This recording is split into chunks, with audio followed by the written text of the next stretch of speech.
کیا corps commanders نے پاکستان میں مارشل لا لگانے کی مخالفت کر دی ہے کہ پاکستان میں مارشل لا اب نہیں لگانا چاہیے؟ مارشل لا کا دور اب ختم ہو چکا ہے، کیونکہ صحافی ہیں بشارت راجہ، انہوں نے اپنے بیان میں کہا تھا، آپ کہہ لیں 2 دن قبل، کہ اگلے 24 سے 48 گھنٹے پاکستان میں بہت اہم ہیں، کیونکہ GHQ میں مارشل لا کے حوالے سے اہم میٹنگ ہوئی ہے۔ اور دیکھتے ہی دیکھتے یہ خبر کافی زیادہ وائرل ہوئی سوشل میڈیا پر، اور مختلف صحافی جو ہیں وہ اس پر رپورٹ کرنا شروع ہو گئے تھے کہ پاکستان میں مارشل لا جو ہے وہ اب لگنے والا ہے۔ اب یہاں پر دوستو آپ دیکھیں کہ اگر پاکستان میں مارشل لا لگتا ہے تو صرف آرمی چیف نہیں بلکہ کور کمانڈرز جو ہیں وہ بھی اس کے لیے بہت زیادہ اہمیت کے حامل ہوتے ہیں۔ وہ کور کمانڈرز جن کی 2 سالوں سے پروموشن روکی ہوئی ہے فیلڈ مارشل نے، اور ان کو پروموٹ جو ہے وہ پاکستان میں نہیں کیا گیا، اور وہ اس ڈر سے دوستوں کہ کہیں یہ تختہ نہ الٹتے فیلڈ مارشل کا، یہ اوپر آ کر کوئی گڑبڑ نہ کر دیں، جبکہ فیلڈ مارشل کو تو اس رجیم پر بھی بھروسہ نہیں ہے۔ پیپلز پارٹی، نون لیگ،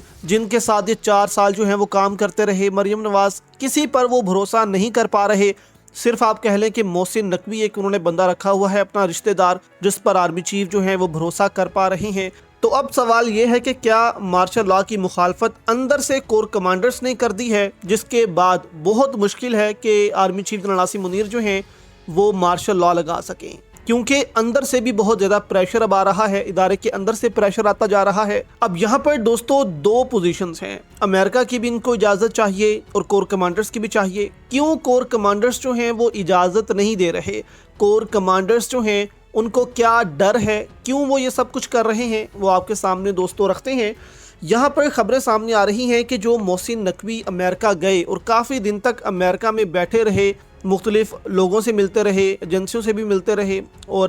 ایک ڈیل بھی کی، کوئی تیاروں کی تاثر دینے کی کوشش کی کہ میں تو بوئنگ سے ڈیل کرنے گیا تھا، لیکن اصل میں مختلف جو لوگ ہیں، آفتاب اقبال نے بھی اس پر بات کی اور مختلف صحافیوں نے بھی اس پر بات کی کہ محسن نقوی وہاں پر ایک بڑی ڈیل کرنے گئے تھے۔ محسن نقوی جو ہے وہ کچھ لینے اور کچھ دینے گئے تھے۔ اب $10 ارب کی ان کو ضرورت ہے۔ اب دیکھیں، جب بھی مارشل لا پاسٹ میں پاکستان میں لگتے رہے ہیں تو پاکستان کی معاشی حالت اتنی خراب نہیں تھی جتنی آج ہے۔ پاکستان کے ریزروز میں پیسہ پڑا ہوتا تھا، معاشیت جو ہے وہ ٹھیک ہوتی تھی تو مارشل لا پاکستان میں لگتا تھا۔ لیکن اب جو حالات اس رجیم نے پاکستان کے کر دیے ہیں، معاشی حالات بد سے بدتر کر دیے گئے ہیں، ایسے میں پاکستان میں مارشل لا اسٹیبلشمنٹ نہیں لگا سکتی، کیونکہ بہت زیادہ مشکل ہو جائے گا پاکستان کو کنٹرول کرنا۔ دنیا جو ہے وہ پاکستان سے کٹ آف بھی ہو سکتی ہے اگر امریکہ نے اجازت نہ دی۔ تو اسی کو لے کر محسن نقوی کو کہا جا رہا ہے کہ محسن نقوی کو امریکہ بھیجا جاتا ہے۔ محسن نقوی وہاں پر امریکیوں کو مناتے ہیں کہ ہم ایسے کرنے جا رہے ہیں، ہمیں آپ کے ساتھ کی ضرورت ہے، اگر آپ نے ہم سے وہ کام لینے ہیں جو آپ چاہتے ہیں۔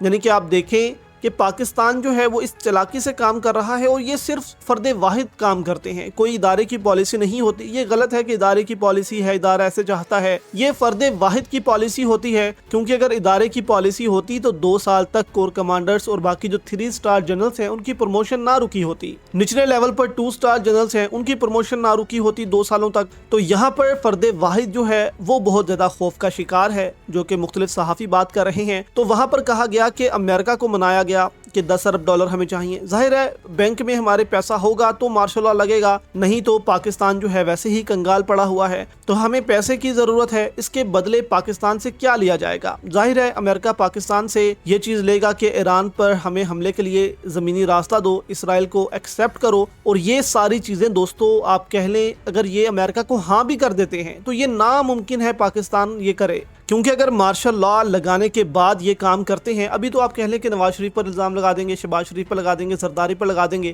کہ انہوں نے ایکسیپٹ کیا اسرائیل کو، انہوں نے راستہ دیا ایران کے خلاف، لیکن جب مارشل لا لگے گا تو پھر آپ جواب دہ ہوں گے، ادارہ جواب دہ ہوگا کہ یہ سب کچھ کو کیا گیا ہے، ادارہ بدنام ہوگا۔ اسی لیے دوستو اگر امریکہ اجازت دے بھی دیتا ہے، امریکہ کہتا ہے چلیں ٹھیک ہے آپ مارشل لا لگا لیں، اس کے بعد آپ ہماری باتیں مانیں، لیکن یہاں پر 2 چیزیں جو ہیں وہ ستائی جا رہی ہیں۔ ایک کور کمانڈرز ادارہ نہیں مانے گا، اور دوسرا عوام اگر جو شیعہ کمیونٹی ہے وہ کبھی بھی ایکسیپٹ نہیں کرے گی کہ پاکستان ایران کے خلاف زمینی راستے امریکہ کو فراہم کرے۔ وہ تو سڑکوں پر آ جائیں گے، ادھم مچا دیں گے کہ ایسا ہو گیا ویسا ہو گیا، ہم یہ نہیں کرنے دیں گے پاکستان کو، جس طرح پہلے پاکستان میں کافی سوات اور گلگت کے علاقوں میں کافی جو ہے وہ خون خرابہ بھی دیکھنے کو آیا تھا جب خمینی کی جو ہے وہ شہادت ہوئی تھی۔ تو ایسی سچویشن میں دوستو یہ پھنس چکے ہیں، دونوں اطراف سے، چاروں طرف سے بھی آپ کہہ لیں کہ پھنس چکے ہیں۔ ان کے پاس اب راستہ کوئی بچا نہیں ہے، ان کو سمجھ نہیں آ رہی کہ یہ کیا کریں کیا نہ کریں، اور بکلاہٹ میں کوئی ایسی غلطی کر دیں گے